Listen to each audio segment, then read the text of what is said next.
we are talking about marketing tips and tricks. And Barbara, can you please get some tape so I can tape the, sorry, I just realized I'm looking at two different places because I'm restreaming in two places, so I'm going to fix that. But for right now, I'm going to pin who I am, what I'm talking about, and how you can contact us. Let me pin that comment. Can I go for it? Yep. Okay. So thanks for tuning in, you guys. This is Makers Row Live. If you guys aren't familiar with Makers Row, you definitely should be. It is a platform that has a bunch of different vendors and manufacturers and people that you can contact for helping work with your project. Companies like Vmora, different companies that have buttons and trims and so many things. So you can contact us through Makers Row.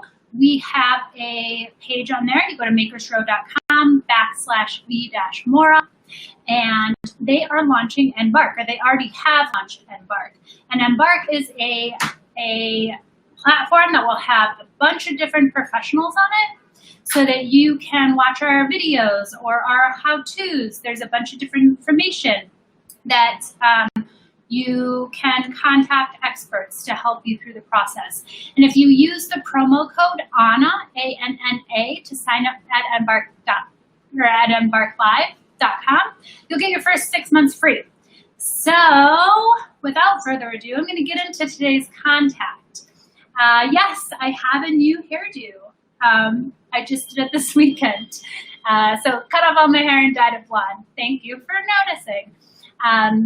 Yeah, I love it. It's been really fun.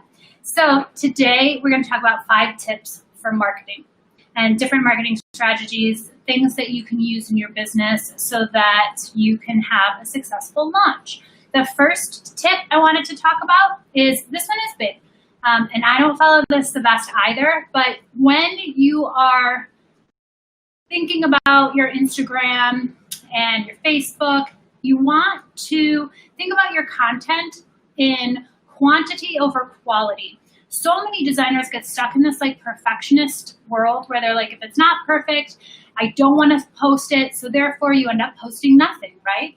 And it's been shown that if you are consistent and you continue to post, even if every post isn't perfect, and now, especially now with COVID, people are kind of relaxing on having these professional shots and the professional photographer and the hair and makeup, and they're having models just shoot from home or shoot in their backyards or have their husbands take photos, but you need to generate this content. And now, for the past 3 months, it hasn't been as readily available for you to hire the professionals and create a team. So it's even become more relaxed, which is a great thing because you can, not spend as much money on every photo shoot, but concentrate on creating this content for your Instagram. You want to have posting as much as possible, at least 3 times a week. You want to sit down. My biggest tip is you want to organize your time because you're going to have the blogs, you're going to have Facebook, you're going to have Instagram, you're going to have live events, you're going to have contests, and sit down and organize when you're going to post all of these things. I suggest doing it 6 weeks out so that you have all of your content, that you know what days you're doing a live event, that you know what days you're doing a contest, and you can have your Instagram post directly to your Facebook, and know that on Mondays you're posting, on Wednesdays you're posting, and on Fridays you're doing a live event. So my number 2 tip is to just sit down and pre-plan so that you're not so overwhelmed every time something comes up. So number 1 is to remember quantity over quality.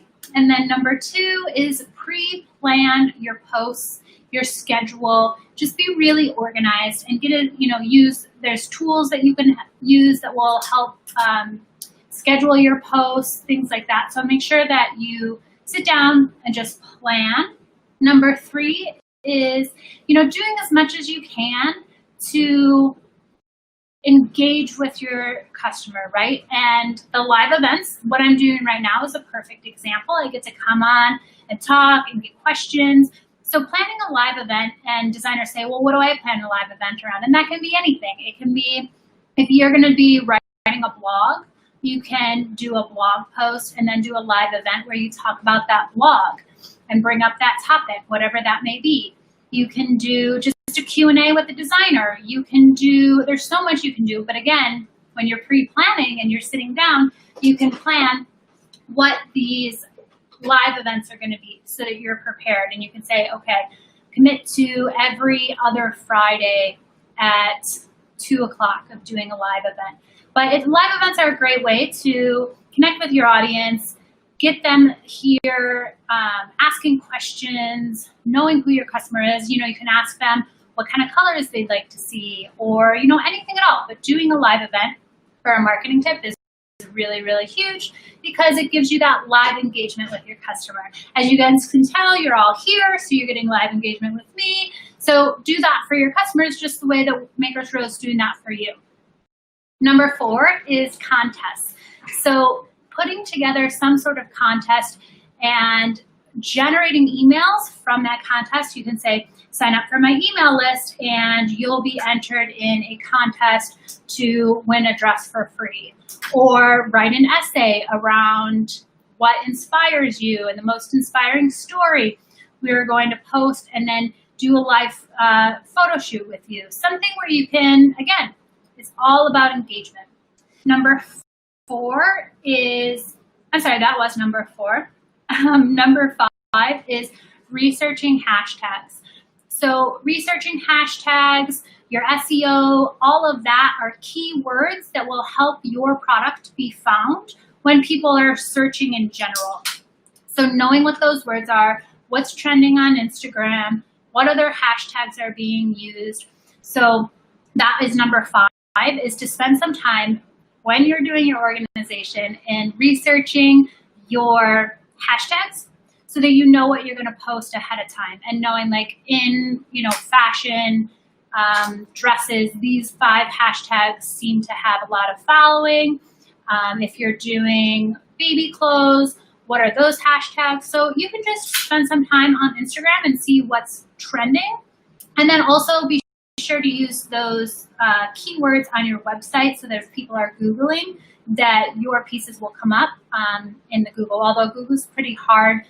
Nowadays, you'll have to work with a digital marketing company and work on SEOs, maybe some paid advertisement. But these tips are specifically for people that are trying to do it on their own, which you can do, but it takes a little bit more time. So you want to have patience. Just stay at it. Just keep posting. Stay at it. When people comment on your page, make sure to comment back. If they like something, maybe you can find something to like of theirs. But you just want to stay consistent. So I'm going to review those 5 tips again and then see if there's any questions from you guys. But number 1 is to remember that it's, and I always say this wrong, so I pause, it's quantity over quality. So make sure that you're posting consistently on Instagram and Facebook and creating content, and don't get stuck up in having it to be perfect, like having to have the professional photographer and model and all of that. We want to have content on your Instagram over anything else. And number 2 is staying with a schedule. So sitting down prior, taking some time, knowing when you're going to post so that it takes the thinking out of it. Because it can be overwhelming when you think of like all the things you have to do, the Instagram, the Twitter, the blogs, the live events, the contests. But if you have this scheduled out, and then you can look and be like, oh, it's Monday. And on Monday, I post on Instagram. Oh, it's Tuesday. Tuesday, I post on Twitter. Oh, it's Wednesday. I'm going to do a live event today. Then it takes the thinking out of it and makes it really, it makes it a lot more manageable, because you'll see, oh, I only have one thing to do today. And if you've already planned it, it'll take, 3 minutes. Then you want to, 3 is live events. So having live events where you can engage with your audience. 4 is running a contest. There's something creative that will keep your audience engaged, and you can collect emails. Number 5 is researching hashtags and knowing what's trending in your industry. All right, so now I'm going to answer some questions. I see that some might have scrolled. Just give me a second to find them. And if you have any questions, go ahead and type them in. Okay. What about using a bit to manage, but not replacing personal interaction? So there's a lot of tools. You want to research them and see what works for you. But yes, you can have the pre-scheduled posts. But I am not a fan of the bots that respond for you because I feel like it's disingenuous, and you can tell when somebody's commented on your post that's made from a bot. I mean, unless one day they're going to get better, maybe they're better now. But I feel like having a bot respond on photos for you isn't the best way, but that's my personal opinion. Maybe it works for other people. I know some brands that it does work, and with as much as they post for them, it does help generate more following for them. But my personal feelings is if you have the posts scheduled, but you plan to engage with your audience maybe 10 minutes a day, and let's be real, most of us are on Instagram every day, so it should just, can be part of your routine. If you're not on Instagram or Facebook or social media every day, that's great, more power to you. But just schedule some time, every other day or something where you can just go on and engage in your audience because it's really important. A good tip about making the hashtags from social, are they listed keywords on the website? No, so the keywords on the website, this is where you'll intertwine them possibly in a blog or in the copy of the description of the garment, but they're not just listed, they're somehow in your copy for your website, whether that's through blogs. The more content on your website, the more search keywords your website will come up. So that's why having blogs on your website is a really good idea because it makes it easier to search. How do I figure out what to talk about? Yeah, so it's got to be genuine and something that you're passionate about. If you're doing baby clothes, it can be speaking to the mom. If you're doing fashion streetwear, it can be speaking to anything that has to do with streetwear. If you're doing sustainability, anything to do with sustainability. It doesn't have to be specific to just your product, but you want to have your voice so that you have things to write about. And a lot of times it's just what you're interested in. What are you interested in? What do you like reading? And your client will like that as well.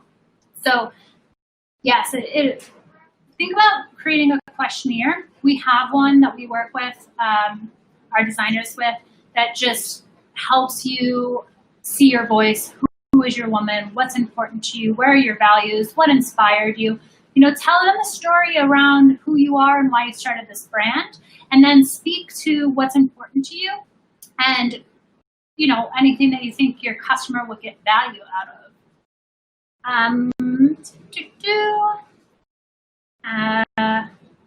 What contest prizes that is no cost? I don't know, you have to be creative. Thinking outside of the box is great. So if you think of a contest that has, no price to you, what could that look like? I'm trying to think of some examples offhand. But it could be, I'm put on the spot, but just brainstorm and think about, ask your friends, what would they find value in? Ask some of your customers, what would they find value in? And see what you can offer that would generate some sort of contest of getting people to give you their emails and follow up. It could be like if you're a hand sketcher, maybe you draw them an illustration. It could be, I don't know. That's just what came to my mind. But yeah, if you could definitely, or see what other people are doing as contests and as giveaways. What is the best time frame to post on Instagram? So again, that's going to be different for every designer depending on where your customer is. So you want to test that out. When you're planning on posting, try Monday mornings, see what comes up, how many people like. Try Tuesday evenings, see what happens. So you can obviously use algorithms and hire people to find this out for you, but you can also do a trial and error, see when you get the most likes. Is it on a Sunday? Is it on a Monday morning?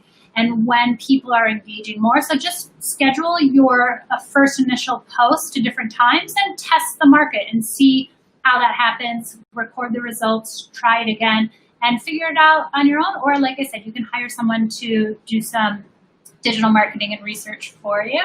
But I like to keep my tips based around people that are bootstrapping it, right? So that's a way that you can do that and figure out when is the best time for you to post. How do you engage after not posting after a long hiatus? You can either address that and say why you were gone for a long hiatus, or just start posting. But again, the important part is not to get caught up in the perfectionism of like, what am I going to say? And how am I going to make it perfect? And what am I going to post? And 9 times out of 10, like, people won't even have noticed that you didn't post. I see so many posts that are like, I'm back after a long break. And I'm always like, I didn't know you were gone, but I love the new stuff. So you may or may not want to address that. People might have noticed, people might have not.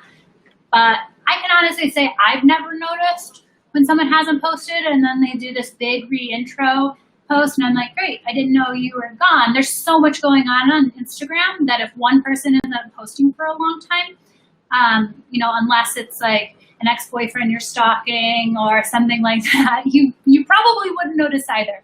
So I wouldn't put too much thought into it. Just, get back on and get in there and start posting. I'd rather respond a week late than use a bot. True, same. What keywords if the product is new? So again, what are the people searching for if they're looking for your product? What are their pain points?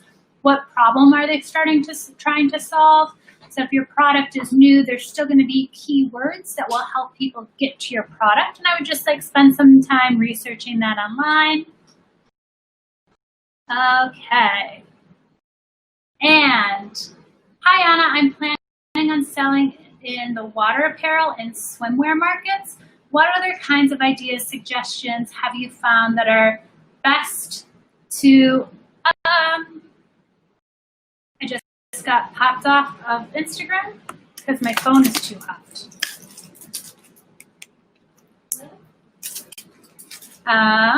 My phone's too hot. All right, so we are just going to the live. So what apparel and swimwear markets, what other kinds of ideas, suggestions have you found are the best to think about within these categories? Well, anything water related, water sports, kite surfing, what kind of activities are they doing? So just do some research. Just do some research. There's so much there that you should be able to pick top 10 things that people are looking for. So if nobody has any other questions, again, my name is Anna Livermore. I'm from Vmora. We help do production management, pattern samples, branding, marketing. If you're interested in doing a complimentary 20-minute strategy session, you can contact us through Makers Row, makersrow.com. And let me just put this over here in the chat where you can contact me. makersrow.com/v-mora. Okay. Well, thank you all so much for contacting us or tuning in today. We'll be here next Monday at 3 o'clock. So I will see you then.